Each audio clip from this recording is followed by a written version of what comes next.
જય Ambe friends, late video મૂકવા માટે સોરી, કેમ કે અમારે એડિટિંગ કરવાનો ટાઈમ નહોતો એટલે હવે વિડીયો મૂકીશ.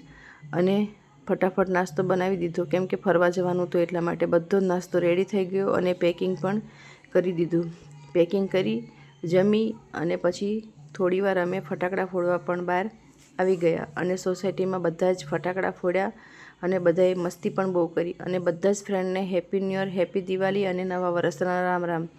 અને અમે થોડીવાર ફટાકડા ફોડી થાકી ગયા એટલે ઊંઘી પણ ગયા કેમ કે સવારમાં વહેલું ઉઠવાનું હતું. જોયું તો સવાર પણ પડી ગઈ. સવાર પડી એટલે નહીં ધોઈ અને ફટાફટ અમે રિક્ષામાં પણ બેસી ગયા કેમ કે અમારી રિક્ષા પણ આવી જ ગઈ હતી વહેલી. અને અમે નીકળી ગયા સ્ટેશન જવા માટે.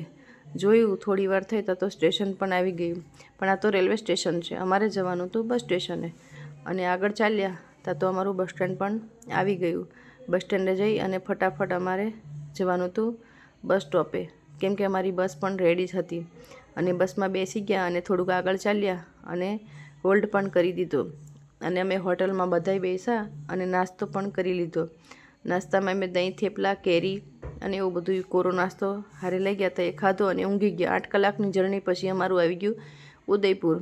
ઉદયપુર આવી અને અમે અમારી હોટલ પર પણ પહોંચી ગયા. હોટલ પર પહોંચી અમારો સામાન મૂકી અને અમે ફટાફટ ઉપર ટેરેસ પર ગયા તો બહુ જ સરસ હતું તે આગળ. અને બસ અમે નીકળી ગયા ફરવા માટે બજારમાં. બજારમાં ફર્યા અને બહુ બધી મસ્તી કરી. મારે પણ ઉડવું હતું કબૂતર જોડે, પણ આપણી તો બોડી ઉડી તો ના શકીએ એટલા માટે અમે માંડી વાળ્યું અને બસ કબૂતરને બધાને ચણ નાખી.